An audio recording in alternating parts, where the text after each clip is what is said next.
এই জলের গ্লাসটা আমি ফেললাম নাকি? তর্ক করিস? খাবো না তোমার রুটি। দাম দেখাচ্ছিস? আচ্ছা খাবো তোমার রুটি। নাটক করছিস? রুটিটাও জ্বালিয়ে দিলি?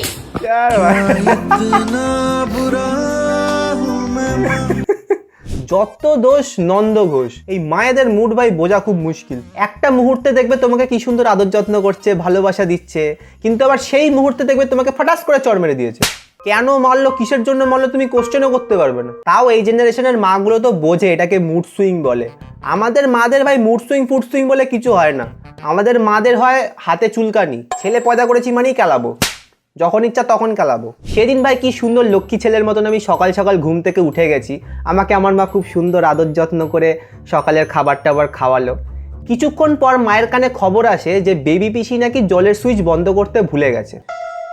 এখানে দোষ কার? বেবি পিসির। মার কে খাবে?